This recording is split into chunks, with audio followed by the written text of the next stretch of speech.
All right, the final batch of Epstein documents released today. We have attorney Misty Marris, who's been helping with the cull since this started. So, Misty, there's some big shot name in there that some will know, some won't, but it's the suggestion that goes along with it that has eyes popping. What did we learn? Yeah, absolutely, Chris. So after almost 5,000 pages of documents today, the final batch of the Epstein documents were unsealed by the court. What names did we see? We saw the name Les Wexner. Now, this was identified in the deposition of Virginia Giuffre, stating that she had sexual intercourse with Wexner at least 5 times between the years of 1999 and 2002. She also testified that she saw him engage in other sexual interactions with at least 2 other girls.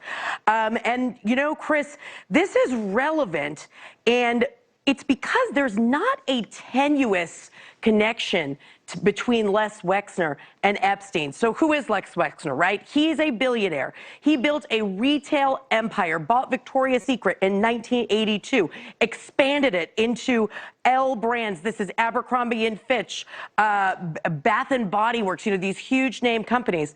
Well, guess who his financial advisor was? It's Jeff Epstein. And he gave Jeffrey Epstein so much control and power of attorney, allowed him to take out loans on his behalf, was responsible for giving or selling Jeffrey Epstein the $77 million Manhattan townhouse. So really, really intertwined here on those finances. Now, Wexner said that he had cut ties with Epstein in 2007, but before that, he alleged that Epstein had actually taken $50 million. Why is that? Well, that's a lot of money, right, Chris? Well, he never brought any case after him for theft or fraud or anything like that. So a lot of questions there. It's a lot of money to let go. So the question becomes, if he were telling the truth, why would he let it go? And that then takes us down this sordid little path towards sexual involvement. Where do we get this allegation? So Virginia Giuffre testified that she had seen Les Wexner engage in sexual intercourse with minors. That's in her testimony. And with this testimony, she said that she had reported multiple individuals to the FBI and specifically said that she did not believe Les Wexner would ever cooperate with law enforcement or provide any information regarding Epstein because she had seen him engage in that conduct. And so therefore, Chris, it loops back into this whole theory of and that we've heard through some of the testimony that there's videotapes, perhaps photographs, whatever it might be, that's being leveraged over the heads of the billionaires. Now, there's also been, there was in some documentaries and in the public sphere, allegations that Jeff Epstein and Les Wexner might have had a sexual relationship. So whether or not there's more to that, we don't know. We have a clip that is instructive of that point. Let's look at it. Do you consider yourself to be bisexual? No. Okay.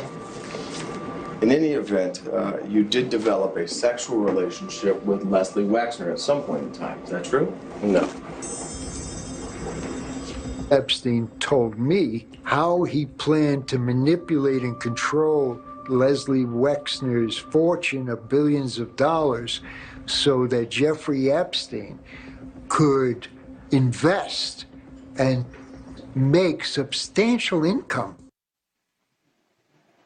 Very, very salacious, but where's the there? Yeah. You know, I mean, Epstein responds no to both questions. Yes, the lawyer sounds very sure of it when he's asking, but that's what lawyers do. Right. Lawyers ask the questions and then elicit the responses from the witnesses. Epstein says no, and that there's a lot of the questions relating to that stem from people in Wexner's circle thinking, why is he giving Jeffrey Epstein so much power and control over finances? And because Jeff Epstein amassed so much of his fortune in relation to working on that financial side with Wexner. That's where it seems to come from. The lawyer asks the question. Epstein says, no, we don't know anything more than that.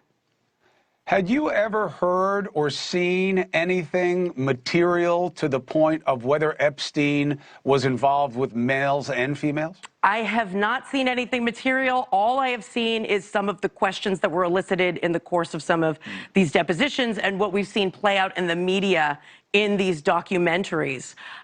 What is interesting, though, I think, is relating to Wexner.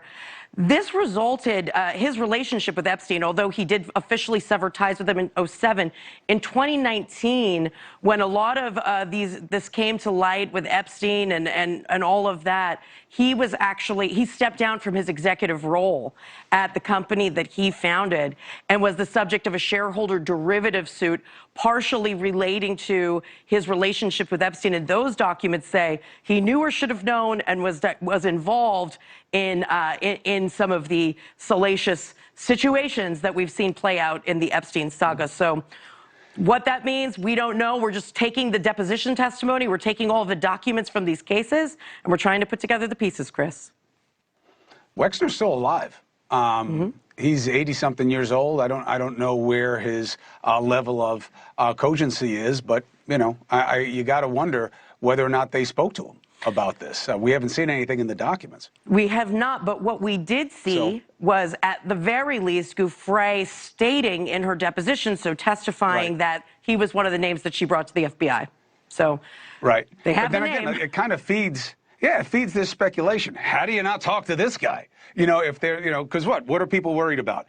Was justice not executed here, not just because the guy is dead, Epstein, but because the men involved got a pass. So we'll see. To be continued. Misty, thank you very much. Appreciate you. Thank you, Chris. Appreciate the dogged work on this. Thank you very much.